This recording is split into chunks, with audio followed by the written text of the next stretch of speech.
Envisageons maintenant une transformation isobare pour un gaz parfait.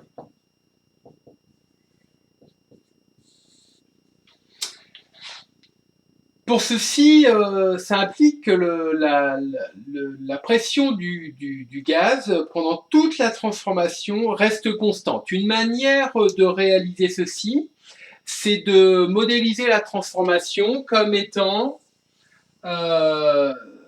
une transformation que subit un gaz enfermé dans un piston, donc un cylindre muni d'un piston mobile.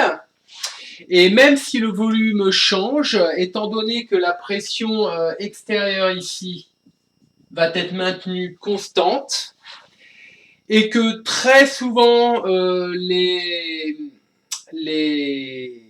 transformations mécaniques sont rapides, eh bien, vous avez alors une adaptation de la pression à l'intérieur qui est quasi immédiate. Donc si la masse du piston ici est négligeable, ça veut dire que la pression extérieure et la pression intérieure, que je vais noter P ici, sont identiques. Alors c'est pas forcément le cas, hein. Il faut que la masse du piston mobile ici soit effectivement négligée. Donc on présuppose ceci, à savoir que même si le volume change, le volume ici changera entre guillemets relativement lentement de manière à permettre l'adaptation en permanence de la pression. À savoir que du point de vue de la pression, d'un point de vue mécanique, eh bien on envisagera que la transformation soit quasi statique. Toujours pour illustrer les choses de manière simple ici, je vais prendre un système de type piston adiabatique.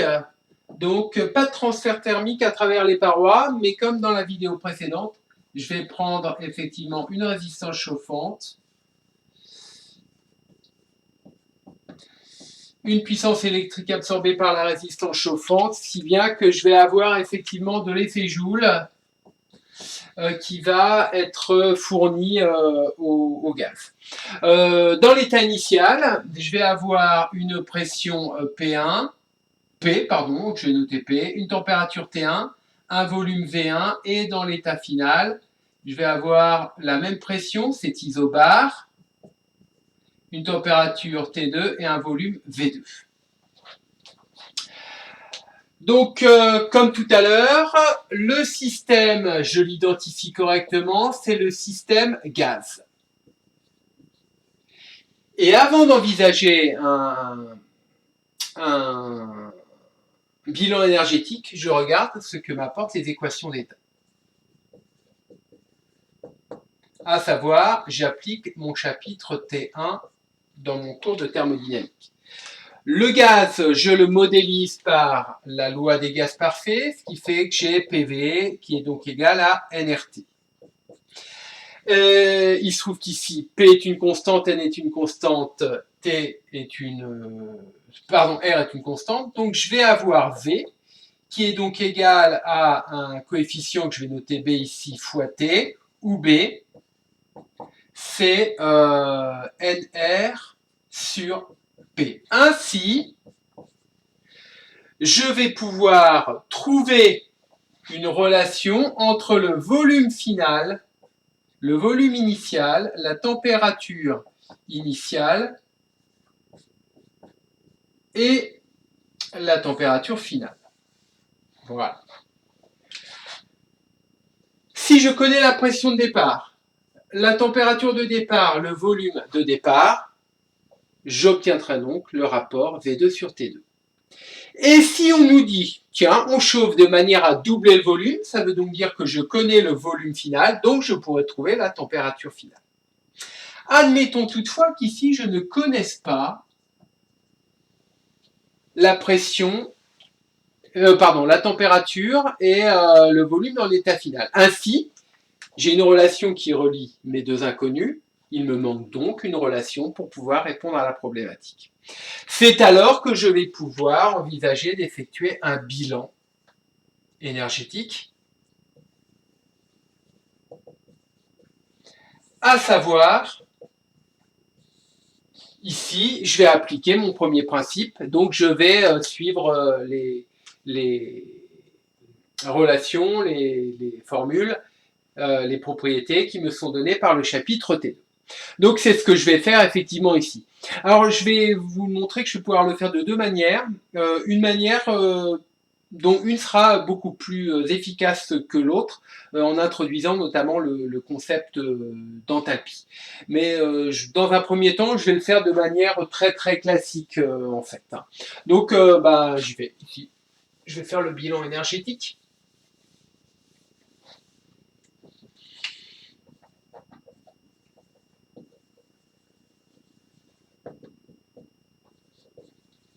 Alors, qu'est-ce que j'ai? J'ai pas de transfert thermique à travers les parois. Parce que je suppose mon système parfaitement calorifugé. Bon. J'ai de l'effet Joule, comme ceci. Et puis, cette fois-ci, le travail des forces de pression, il va être différent de 0. Parce que pour une transformation non isocore, le travail des forces de pression est différent de 0. J'ai bien fait remarquer tout à l'heure que la transformation que j'envisageais était d'un point de vue mécanique quasi statique.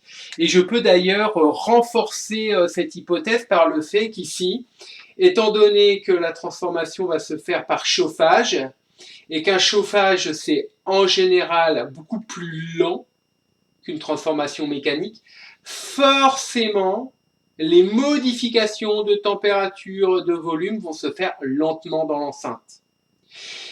Et donc ça va largement me donner le temps aux molécules d'adapter la pression, et notamment en opposition à la pression extérieure imposée. Donc ça renforce cette idée que d'un point de vue mécanique, la transformation est effectivement quasi statique, il n'y a pas de souci. Donc je vais pouvoir dire effectivement à tout instant que la pression extérieure correspond à la pression intérieure, et donc ainsi je peux écrire que le travail élémentaire des forces de pression, c'est moins P intérieur fois la variation du volume intérieur.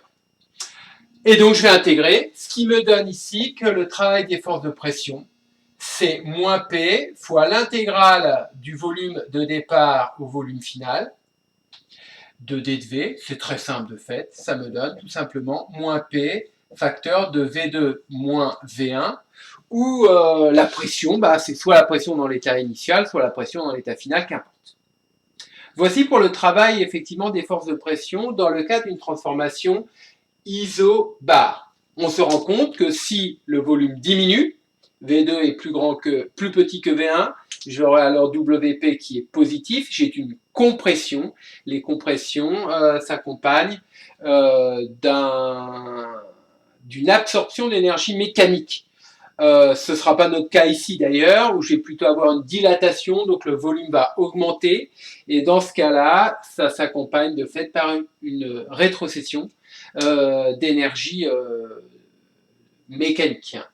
Donc voici pour le travail des forces de pression. Ensuite, je vais pouvoir appliquer mon premier principe et écrire que d'après le premier principe, eh bien, delta U est donc égal à quoi? Eh bien, j'ai Q joule, toujours présent ici, et puis je vais avoir mon travail des forces de pression, qui est non nul. À savoir que je vais avoir effectivement delta U, qui est donc égal ici à Q joule, plus, moins P fois V2 moins V1, qui n'est autre que delta V. Ainsi, je me rends compte, je retrouve ma chiffonnette, voilà.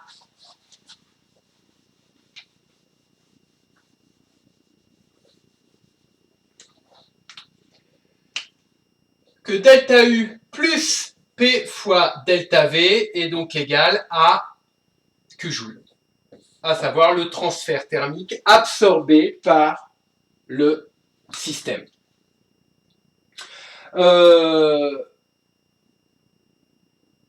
Ceci nous permet d'introduire ce qui a été introduit dans le cours. Je vous renvoie au poly de cours, effectivement, la fonction H, à savoir qu'on aboutit au fait que delta H c'est Q joule, où je vous rappelle que H, c'est tout simplement une grandeur énergétique associée à U, qui est égale tout simplement à U plus PV. Dans le cas d'un liquide ou d'un solide, delta H, c'est delta U plus delta PV. Mais comme V varie extrêmement peu, en réalité, il y a très très peu de différence entre la variation de H et la variation de U, en fait.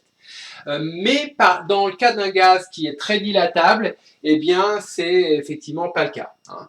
Il faut véritablement tenir compte. Et en fait, ça, on aurait pu le dire dès le départ.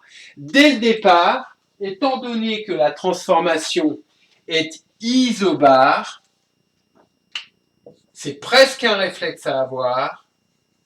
Dans le cas d'une transformation isobare, on peut écrire que la variation d'enthalpie est égale au transfert thermique réalisé lors de la transformation. Donc ça, c'est une chose à savoir, que dans le cas d'une transformation isobare, on doit utiliser la fonction enthalpie.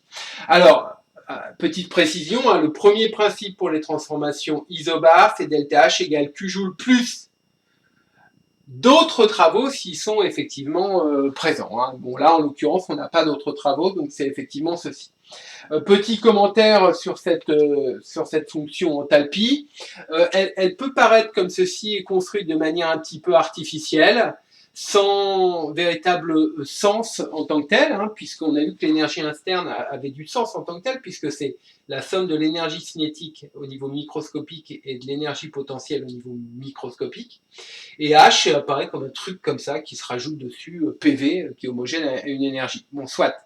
Mais en fait, il se trouve que pour nous, humains, dans notre vie courante, à chaque fois qu'on subit un transfert thermique, par exemple, je fais du sport, je sue, voilà, j'ai chaud, donc je dépense de l'énergie, ou pour préparer à manger, je fais chauffer de l'eau pour faire cuire des nouilles, etc. À chaque fois, j'évolue dans un monde où la pression extérieure qui s'impose à moi en tant que système ou à l'eau de mes nouilles, eh bien, c'est la pression atmosphérique, et donc j'évolue en permanence dans une ambiance, alors a priori monobare, mais en fin de compte, mon corps s'adapte en permanence à cette pression, donc la pression de mon système reste égale à la pression atmosphérique. Ainsi, j'évolue de manière isobare. Donc en réalité, les transferts thermiques mis en jeu correspondent en réalité à des variations d'enthalpie et non pas à des variations d'énergie interne. Ainsi, on vit dans un monde où les transferts énergétiques pour nous, au quotidien, sont plutôt des variations d'enthalpie. Donc en réalité, quelque chose de très concret. Hein. L'enthalpie, même si ça paraît un peu construit de manière artificielle comme ceci.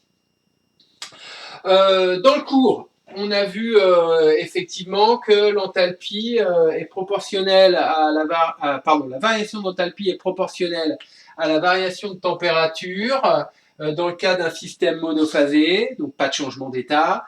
Donc avec, ici pour un gaz, je vais utiliser la quantité de matière, l'introduction de ce qu'on appelle la capacité thermique molaire à pression constante, hein, qui est différent de la capacité thermique à volume constant, présente dans delta U, qui est même plus grande, hein, et on obtient effectivement ceci, à savoir que la température finale, c'est T1 plus Q joule sur NCPM, et une fois que j'ai T2, en utilisant la relation qui est ici, je vais pouvoir obtenir V2 qui vaut V1 fois T2 sur T1. J'ai trouvé ma seconde relation qui me permet effectivement de répondre à la problématique envisagée. Donc attention, par rapport à la transformation isocore, j'avais un CVM ici. Donc la température, elle n'est pas la même hein, si la transformation est isobare, contrairement à une transformation isocore. Il faut bien faire attention à ça. Donc dans le cas d'une transformation isobare, il faut stimuler chez vous le réflexe de l'utilisation de la fonction d'état enthalpie et effectivement savoir hein, que delta H, c'est la capacité thermique à pression constante fois la variation de température pour un système monophasique.